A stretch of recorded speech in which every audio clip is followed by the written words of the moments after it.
Today's speaker is Linda Schwey, and the title of her presentation is The Invisible Revolution, Seniors in Our Society. Linda was born and grew up in Montreal, where she attended Macdonald College, and then she taught elementary school in Rosemount. After finishing a BA at Sir George Williams University, now Concordia, she moved to Toronto, where she taught at East York Collegiate Institute. Linda then moved to Denmark with her Danish fiancé and went back to university to become a CPA and start her own firm. She lived there until her partner's death in 2005, when she returned to Montreal. Linda was a Liberal Party candidate for Châteauguay-Saint-Constant in 2008 and in 2011. She is former president and now the policy chair of the Seniors Liberal Commission of the Liberal Party of Canada, Quebec, where she engages and connects with seniors across the province to gather their views and ideas with regards to policy for the Liberal Party of Canada. So we welcome Linda today. Thank you for being with us, and the floor or the screen is yours. Thank you so much. Thank you. It's a pleasure being here, and thank you for that lovely introduction. Well, the topic I mentioned is the invisible revolution, but it didn't start that way. I first became elected to as the chair of the Senior Liberal Commission for the Liberal Party of Canada, Section Quebec, in 2012. And what I wanted to find out was how seniors were doing, how they were faring in society. So what we did was we invited the president of the CMA, the Canadian Medical Association, to our convention to give us sort of an update on how things were going. Well, things were going well. We were living longer, that was good. And seniors were in better health than they were 50 years ago, that was also good. But then they started talking about that we should be looking at the cost of healthcare. And that's sort of when the mood changed. Looking at healthcare for seniors, it was increasing, and provincial budgets in the not too distant future would be totally composed of healthcare, or so the story went. Now, even at that time, I thought this to be incorrect and or exaggerated. However, I wasn't able to refute the argument. The more I looked into it, the more it seemed as though we were making calculations and policies based on statistics from the 60s. At the time, they stated there were 5 people in the workforce for every senior in the population. And they predicted that in the future, there might be only 3 people in the workforce for every senior. The implication being that there wouldn't be enough tax money for healthcare, and that we were slowly edging toward a crisis. Now, nowhere did anyone discuss worker productivity. Is it possible that 5 workers accomplished in 1960 could easily be done by 2 workers in 2017? It also seemed that immigration didn't figure very much in the calculations. Our population in 2017 was 33 million, and in 1960 it was 17 million.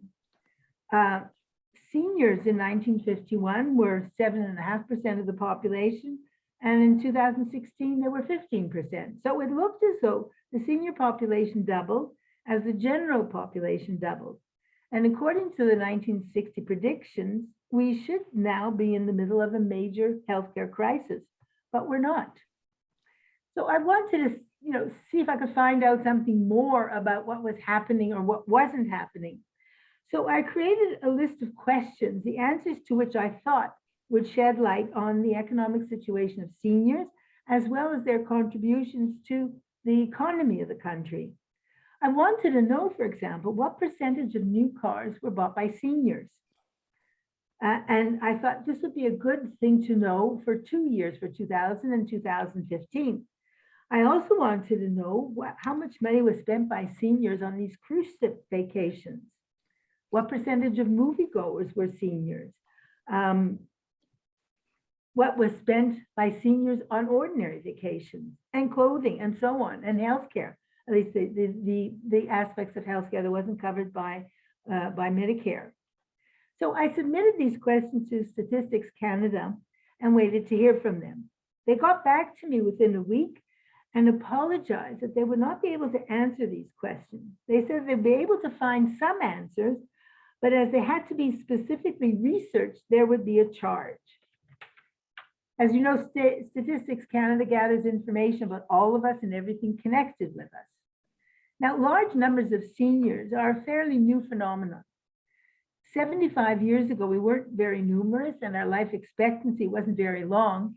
So basically, they counted us, put us in a 65 plus group, and just sort of let us get on with our lives and didn't do anything more. Now, the only policy concerning seniors at that time was our pension. Now, after healthcare, we started living longer and our quality of life wasn't bad at all. And that was when we started worrying about financing healthcare. Were seniors using up our healthcare? I didn't think so, but it looked as though we were being blamed for it. And that's when I asked the question, the first question, the question that preceded the Invisible Revolution. I asked, are seniors getting a bad rap?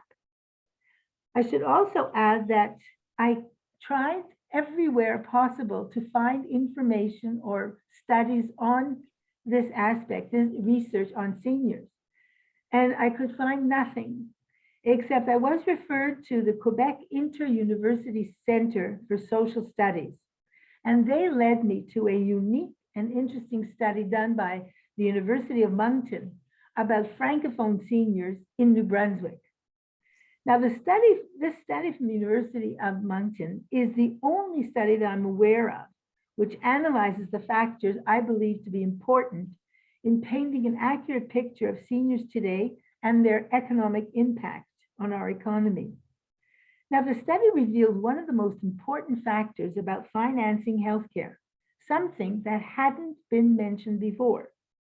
Not only do income tax pay for our healthcare, but also provincial tax provides a large chunk of money for healthcare.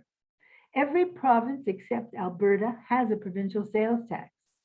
The study also divided or suggested that we divide seniors into two groups, those 65 to 79, and the second group from 80 and on. They found this to be important as the 65 to 79 group are big consumers of goods and services, very much like the group just below them, the 59 to 64. I also contacted Statistics Quebec, who had good information about seniors. Now, this is where my original research ended because I couldn't get, I couldn't continue without some other help. Now, I believe, at the time I said, I believe that further research will show that these two groups of seniors, the 60 to 60, 65 to 79 and 80 and above, would be responsible for the percentage of GDP growth that our own numbers represented. In other words, we represented about 17% of the population, and I thought maybe we represented also 17% of the economy, or maybe even less, but still a significant amount. I also thought that seniors do not sponge off other groups in the population, and that seniors and their wants and needs create thousands of jobs which wouldn't be there if not for seniors themselves. I also thought that the presence of seniors has spawned industries which would never have existed had it not been for seniors. For example, the cruise ship industry. And I thought that with their taxes and provincial sales taxes, seniors probably pay for their own health care or close to it. Now, I had this information or gaps in my information, and I originally sent the email to Kevin Page, who was our first parliamentary budget officer. He founded and is CEO of the Institute of Fiscal Studies and Democracy at the University of Ottawa. I apologize to him for the length of the email, but I felt the topic was very important.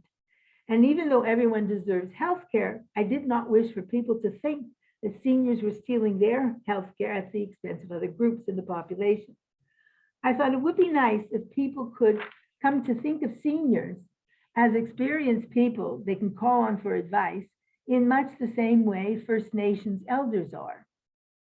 So I asked if it would be possible for the Institute to do a study on this subject, and he answered that it was an important topic and should be further researched. He regretted, however, that they did not have the time at the moment, as their researchers were presently booked in advance. So there I was with the non-answer from Statistics Canada, and I didn't have money to pay for this research or the answers to it. So on my own, I couldn't continue this research. I'm not an academic researcher, and I didn't think I should have to take a statistics course in order to continue. So I Googled Statistics Canada and found the name and email address of the chief statistician. I wrote a long email and ended it by saying very politely that not only did I expect an answer, but I also expected a conference call. Well, I got both. They understood that Statistics Canada had not done enough to keep up with the information about seniors as they have on other groups. But he said also that they had been improving the information and that the results of the census in 2021 would be another improvement in the statistics for seniors. And he also said that if we had any questions or wanted information that was not one of the established tables, Statistics Canada would provide it free of charge. So with that information, I continued my research, and I can present to you what I now call the invisible revolution. In Quebec, we all know about the Quiet Revolution. It got underway in 1960 and went on to produce the progressive, well-educated, and prosperous Quebec we see today. What I want to talk about is the invisible revolution, which has been going on for the past 50 years and continues as we speak. The invisible revolution refers to the changes which have occurred to what we call our senior population, a revolution that no one has noticed, hence the invisible revolution. So seniors or older people have been a part of the population of every country.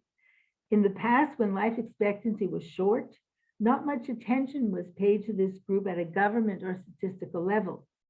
However, while no one was looking, the senior population in Canada grew from 2 million in 1975 to over 6 million today, representing about 17% of the population.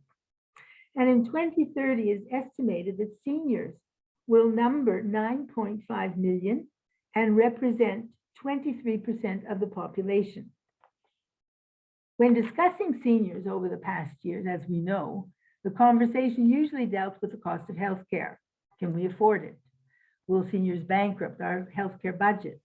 Every time they informed Canadians of the coming increase in the senior population, the worries grew and almost became fears. The discussions were numerous and the predictions disastrous. I won't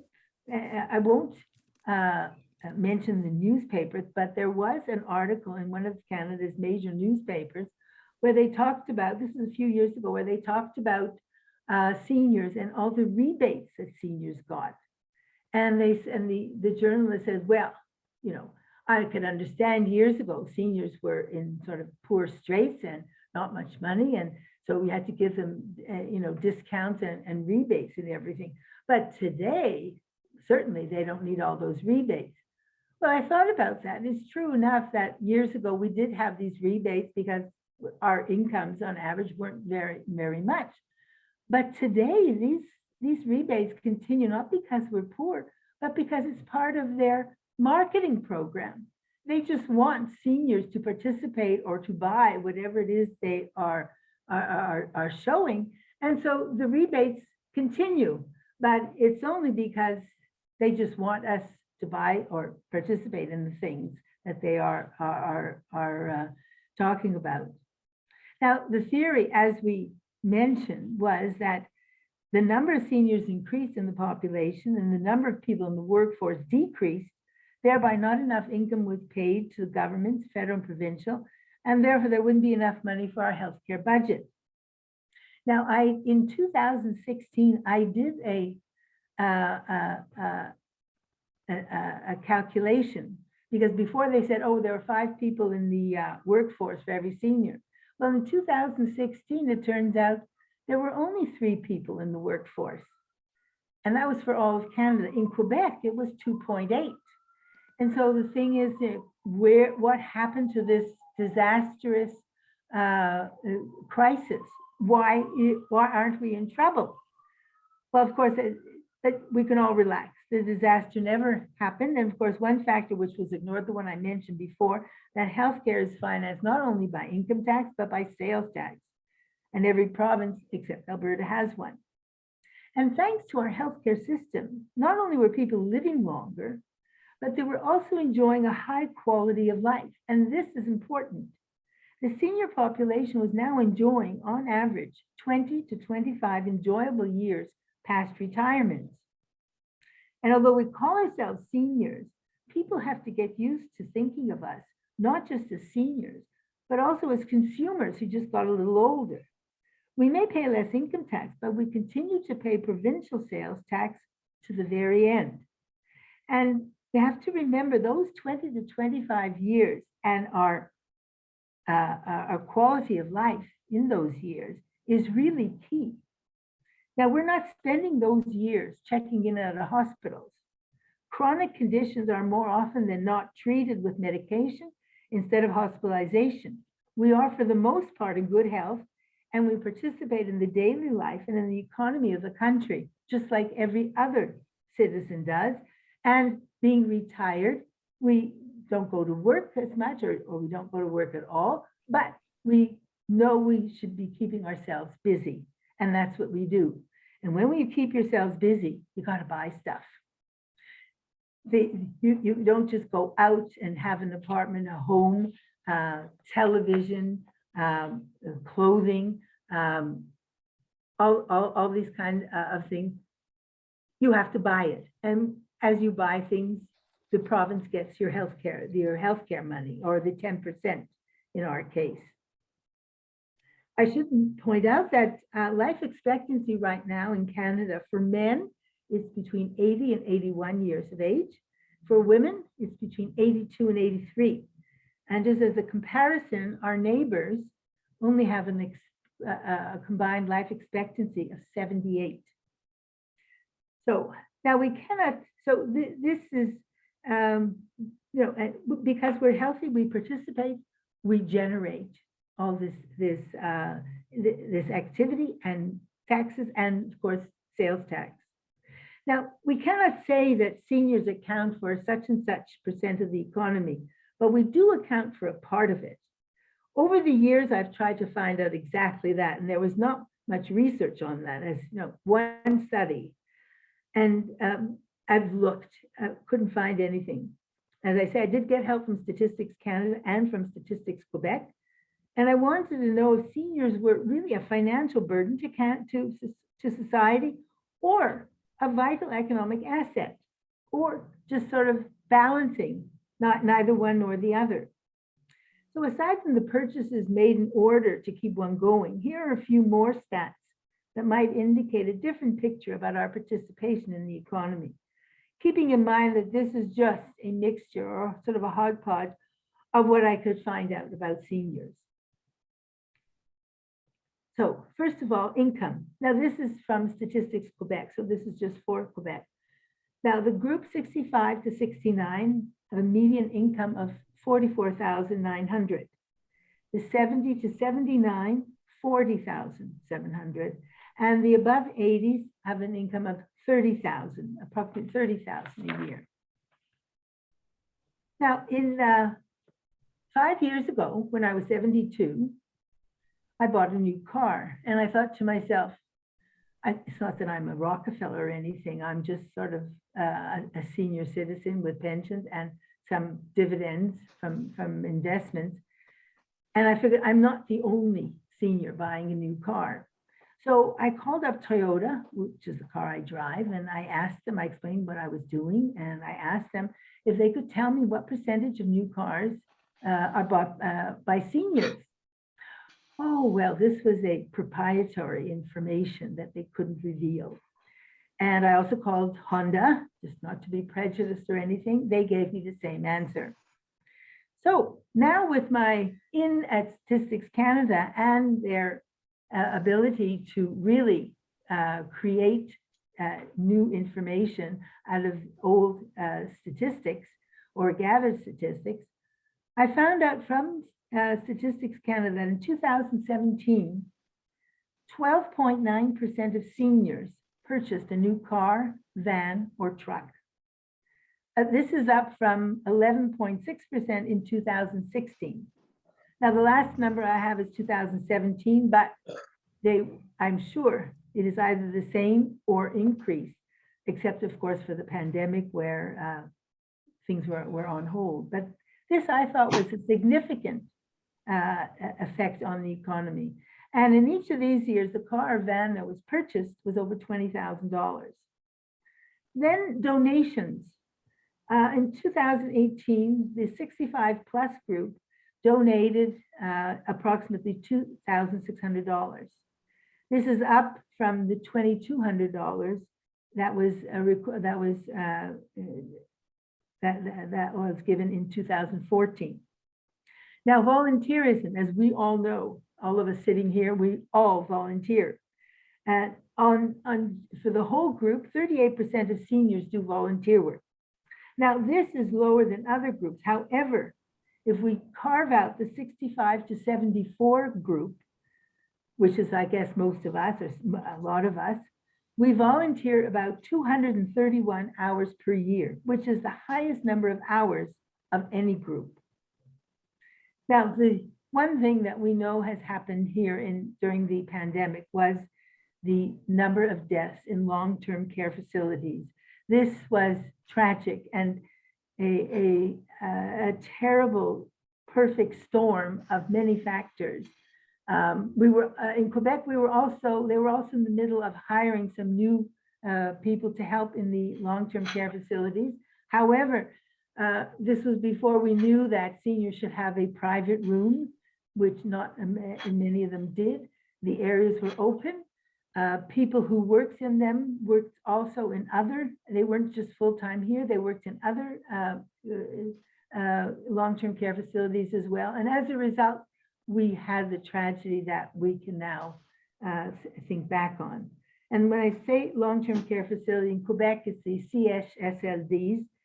And this, although, and many of us worry about, don't want to end up there and, we have to do something to make sure that things are improved. But I should say that there will soon be new national standards for healthcare, long-term healthcare facilities. And I should also point out that the standards in Quebec were higher than most other provinces. And what they have suggested will also be good. And I think what the government should do is just say that the new health standards should be the Quebec situation or better, but that's sort of another story. However, in all this, in these long-term care facilities, that is the nursing homes and CHSLDs, it is only 4.5% of the senior population. And I know a lot of you think that, oh, I thought it was more. Yes, a lot of people thought it was more because it gets a lot of discussion and it should get all the discussion. But it is only 4.5% of the population, which is slightly down from 2011 when it was 5%. Now, these figures only present, incidental years, and it's not a complete picture. However, I think there's one thing that we can conclude, and that is 95% of our seniors live independently on their own in either own apartments, condos, houses, or senior residence, just like all of us. And my theory that I've had for a while is still that seniors are a largely self-supporting group of the population who, through their longevity and good health, manage to contribute income tax and especially sales tax, which provide for the health care they need. Now, I've managed to pique the curiosity of a sociology professor at McGill, who has recruited a PhD in economics. I was hoping that I'd be able to tell you today that they are in the process of starting their work. However, the pandemic, of course, has affected them in their schedule, but I'm looking forward to them starting their work and their research on this topic in the next year or two. Now, even if my theory is proven that we are self-supporting, there is still a group of seniors, approximately 10%, who are living in poverty. And 75% of these are women. In 2021, we cannot accept a situation. We cannot accept this situation. No senior should, after a lifetime of work, live in poverty for two reasons. One, this is embarrassing for Canada. We should be ashamed of a situation like this. And even more importantly, we should remember that every dollar that goes to seniors goes right back into the economy. So this is really, when you think about it, quite a development. We went from no health care to health care, and the health care itself, I think, has provided so much. Who could have predicted 50 years ago that adopting a universal healthcare system would have not only increased longevity so much, but also potentially transform seniors into a self-supporting part of the population. So, and this is where I present to you the invisible revolution. Thank you for your attention. And if you have any questions, please feel free to ask. Thank you, Linda. Thank you. We are open for questions, so please feel free. Anyone have any questions? No? A couple of chat lines there. Well, the chat, I will ask one that was answered by another member, but Linda, perhaps you have more to say on it. One member asked, what rebates do seniors get? Well, this is talking about the, from the government, there are, you know, in Montreal, there are rebates or discounts on bus fares and things like that. In the movies, seniors pay less than everybody else. And I remember I had lived in Denmark, as I mentioned, and when I came back to Canada, so the first time I went to a movie, somebody said, "Oh, just tell them that you're a senior," which I was, and I said, "Oh gosh, you know, I don't know, they're probably gonna ask for ID or something." Not a thing. All I did was say I was senior, and they just immediately gave me the reduced ticket. And I thought to myself, "Oh my God, I probably look God knows how old," but no, that wasn't it. I mean, the kids who sell those tickets, they're so young, they have no idea what 65 looks like. They just figure anything older than themselves, and their parents, it has to be a senior. So, you know, but that's it. And then of course, I know at some point, Videotron did have a 5% rebate for seniors, but I think that's gone. But everywhere else, you know, for trips and things like that, there are all kinds of discounts for seniors. Okay, thank you. Yeah. Any other questions? Yes, Linda. Yes. I'm a member of the National Association of Federal Retirees. Yes. I was wondering if you would mind if and also yourself, Susan, if this is being recorded, if I could present this to our executive here in the Valley in Ontario. You are most welcome to do that. In fact, we post these recordings on Facebook. So if you want to put your coordinates in the chat, I could actually send you a link. There you go. Heather is chatting, is giving us, it will be on our Facebook and our YouTube channel. So you can go there, Ken, or I'm very happy to send you a link directly if you give me your email address. Is that okay? Yes, thank you. Super. And Okay. one further question, Linda, have you noticed the effect of the increase in prices, recent increase in prices on the senior population? My rough calculation, just going through the, you know, the weekly handouts, is that it's in the neighborhood of 20 to 30% across the board on certain things, and that's not to be taken gospel. Somebody has to come up with a different answer which is more definitive. Yeah. But, No, but I the haven't, point, no, I haven't looked at that, but it has created a problem, especially for seniors who, as I mentioned before, the women who are living in poverty, or they are, when they chose the traditional career of being at home and raising the family, so they never got a chance to contribute to the Quebec pension plan.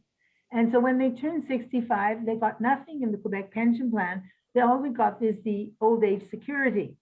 Now, the government did start the guaranteed income supplement, which gives about $950 a month, plus the OAS. That gives you about $1,500 a month, and it's about $18,000 a year, which is in poverty. Now, these in the first year, I believe, of the pandemic, there was 300, I believe, 300 given to every senior, and the people who received GIS, they got $500. And this year, there was announced that the people receiving GIS, they will be getting a $500. Now, I don't know if that's one amount or if it's going to be spread over the month, because if you take a look at these $500 over a month for the people who receive GIS, that would be about 5%, about $42 a month. So that helps, but it does not help very much for those people. Now, also starting next year, the 10% for all seniors over 75 is going to come into effect. And but this $500, I'm hoping that they change that to 10% of the 960 instead of sort of a 5, so that they would get perhaps about $95 extra a month. But we don't know when that's going to happen. But definitely, this is this is recognized, and as I say, they've already given some money last year.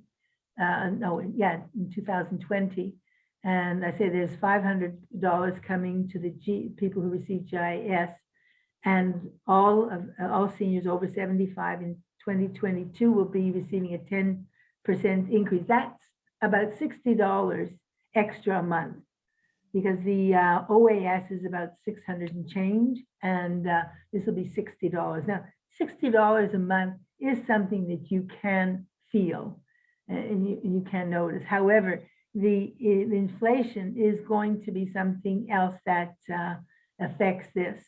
So I'm hoping that the government, when they've done their, when they've started their session, that there will be something else there for seniors.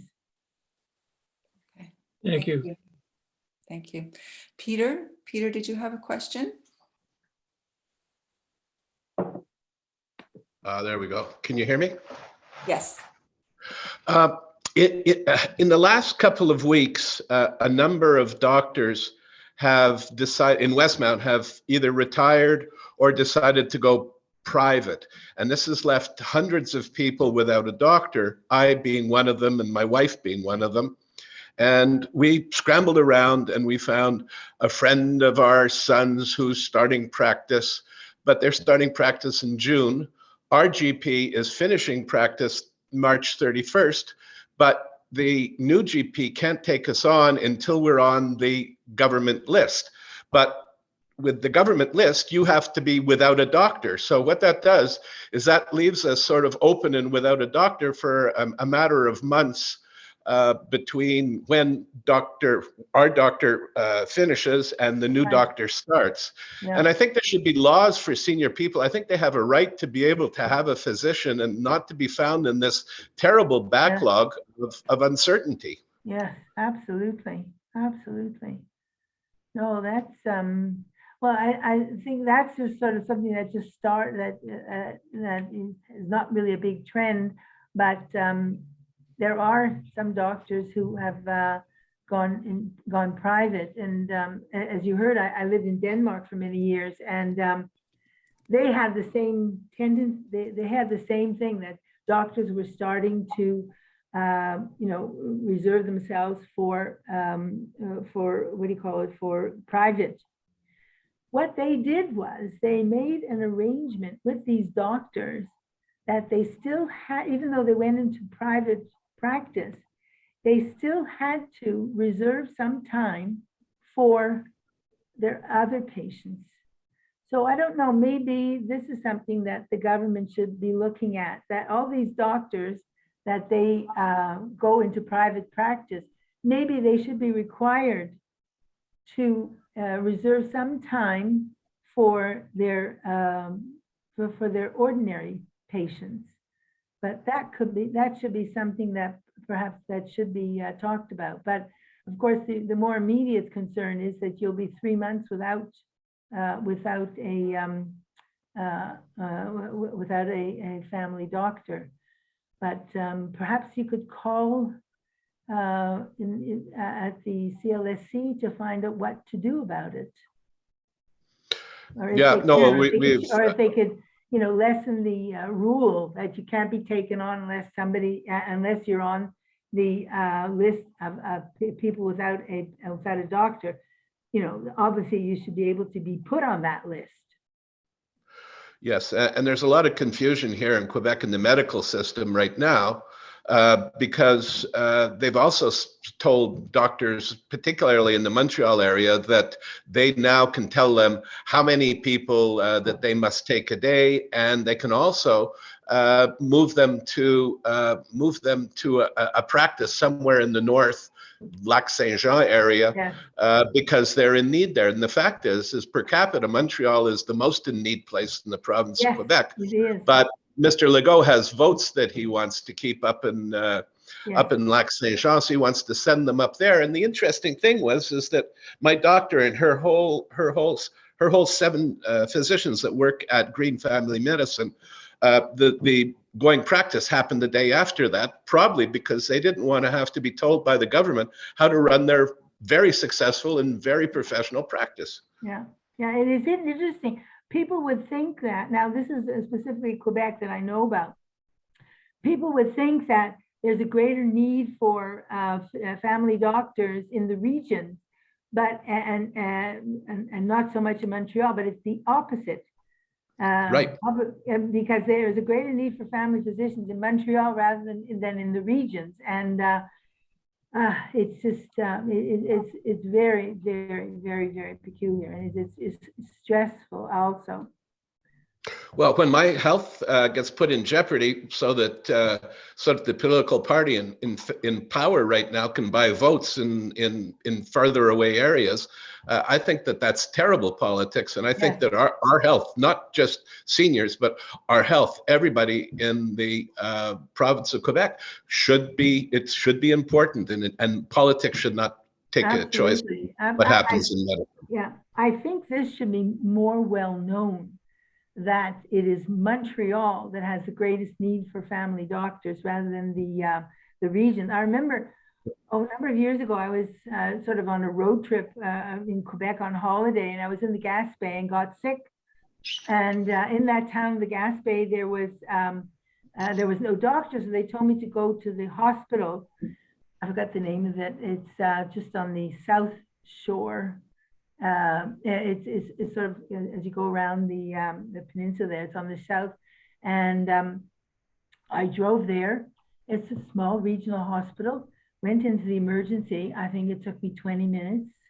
I saw a physician who examined me, gave me a prescription. And then I went across the street to the Jean Coutu, got it fixed. And, within an hour, I was on my way home, all fixed up. That doesn't happen in Montreal in emergency places. It doesn't. No, I think that, I think this whole situation has to be more well known, and for something to be done about it, because it really is terrible. I mean, I just don't understand how this could be the situation that, always everybody talks about, oh gosh, people don't want to go out to the small regions, people don't this or that, the other thing, but it is really, really quite spectacular. I think my own family doctor, who I saw just a couple of days ago, I asked him if he was going to stay in Montreal because he's sort of, he at McGill at the moment, finishing up. And he said, well, it's hard to get a permission to be in Montreal.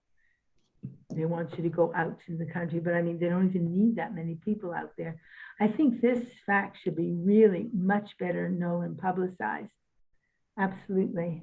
I'm going to take a note of that because it's something that the Quebec Liberal Party should also be noting and commenting on. You're not the first person who mentioned it. Yeah. Thank you. We Thank do you. have another question. What are your thoughts? And this is from Deborah. So Deborah, feel free to jump in if you have a subsequent question. What are your thoughts on Prime Minister Trudeau dividing the senior population into 65-year-olds to 74 and 75 and over?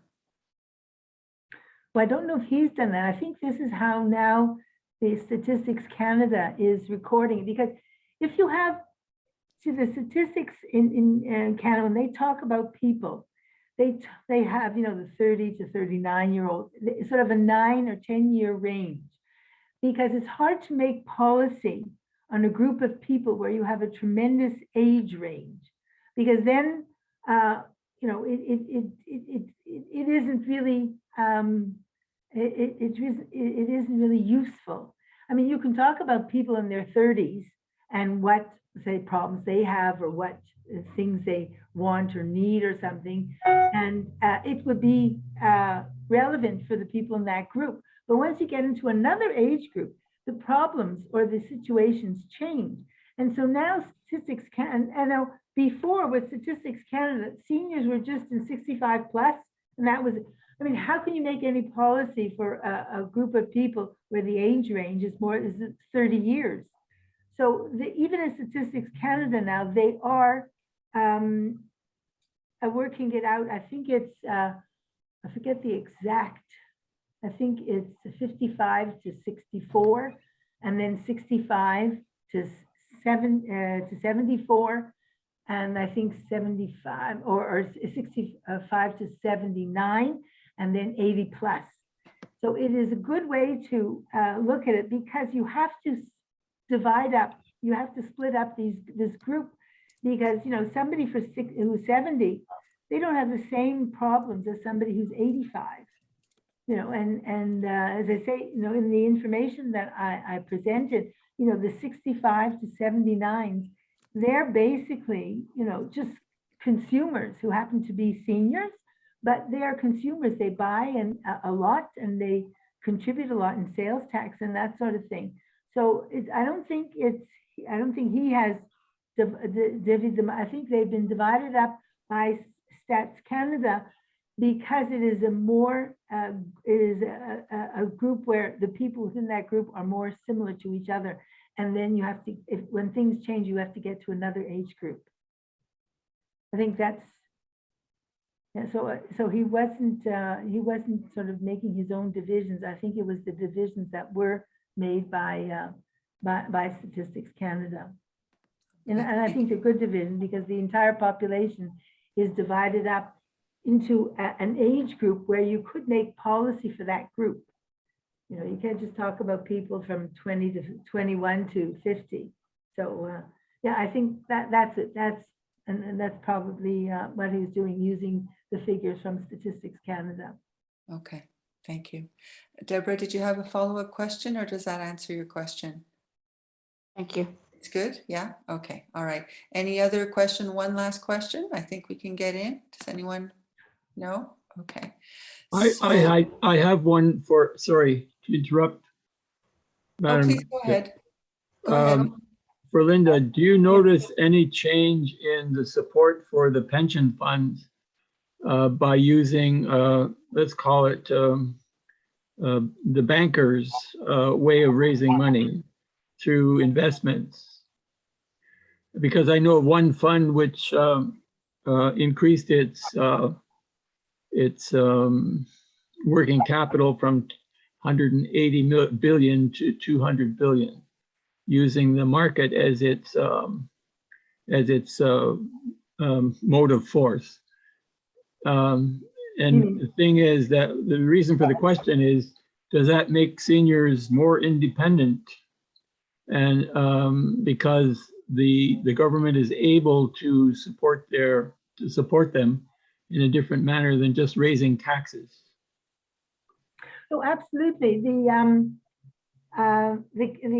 Canada Pension Plan, which is a Crown corporation, and they invest everywhere, whether it's a stock market or otherwise. They invest in order to produce money. Now, they don't just invest in stock market willy-nilly. It's all very carefully done. And as far as I know, the last time I heard, the Canada Pension Plan was self-sustaining, and we could count on it, indefinitely. And the interesting thing was, in researching this, I contacted the Canada Pension Plan because I wanted to know, where they were investing. And of course, there were thousands and thousands of places that they invest in, and there are people all over the world who keep their eye on this and invest and so on. And the interesting thing was, I found out that one of the companies that they invest in is, the company who has these they're not exactly what do you call it, cruises, but there are cruises within Europe where they visit different cities, and I forget the name of it, but they advertise a lot. You'll see their advertising on PBS or on other things. So this is a very big company, and they're very profitable. And this is one of the companies in which the Canada Pension Plan invests. So, and this is a cruise ship company that is mostly seniors. Most of the cruise companies there, the majority of their customers are seniors. And here is a company that is supported by seniors, and they produce such a good profit that they are one of the thousands of investments made by Canada Pension Plan. So I thought that was really, really interesting. I don't know if you ever thought about it, but the reason why these cruise ships are so popular with seniors is you can visit all these different kinds of lands without checking in and out of hotels. You're always on the ship, and then you just stop at different ports to go. So it's less taxing on your energy to do it this way. So, but it is very, very popular all over the world. And this is one of the thousands, I say thousands and thousands of companies that the Canada Pension Plan invests in, because it's a good investment and they pay dividends. And this is a company that is supported by or seniors. Is it the Viking ship line? That's it, the Viking ship line. Thank you. Yeah. But they invest everywhere, and they're very careful with things. And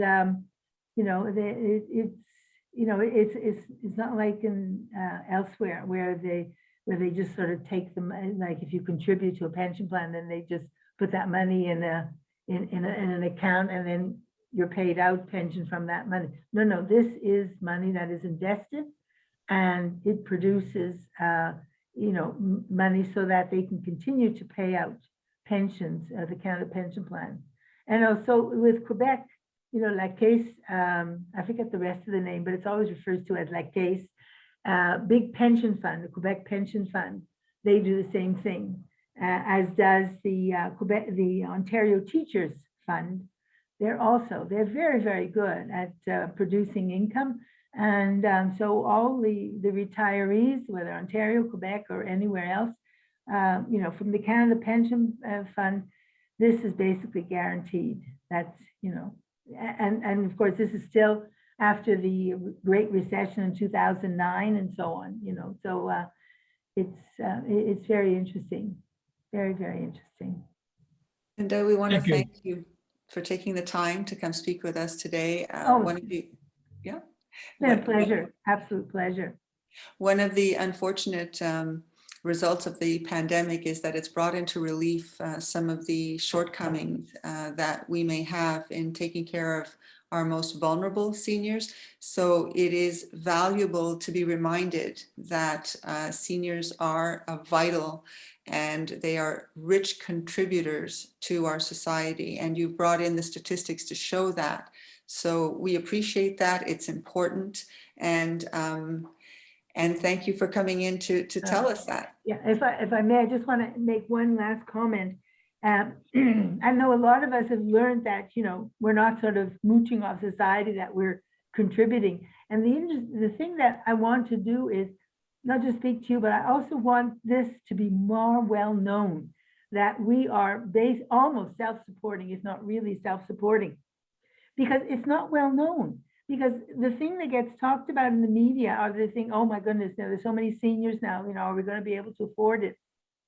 The interesting thing is that if you asked maybe, you know, somebody else's grandchild, not your own grandchild, but you ask somebody else's grandchild, you know, tell me, you know, about your grandmother or grandfather. Oh my goodness, my grandma, she's fabulous. She does this and she's, you know, and she's, you know, volunteer here and she's helping out there and so busy all the time and everything. Now they think their grandmother is unique. Now she is unique, but not compared to other grandmothers. She's not unique, she's typical. And that's what people have to know, that this sort of thing is typical, that seniors are not just sitting around and doing nothing. Even if they're doing nothing, they're doing something, you know. Even if you're not volunteering, even if you're, you know, you're watching television or whatever, you are a consumer. And thereby, being a consumer, you contribute. And this is what I want to be able to try and do, is to tell everybody, you know, your grandmother isn't special. She's special to you, but your grandmother isn't special. She's typical. And, you know, once people know that, then, you know, and they know that, you know, we are not sort of, you know, stealing somebody else's healthcare money, that, you know, we're practically providing it for ourselves, then the situation changes, you know, the idea around things change. Well, sorry, I just wanted to add No that. worries. Thank you for bringing that information to the forefront, Linda. We're going to hear the recording stop now.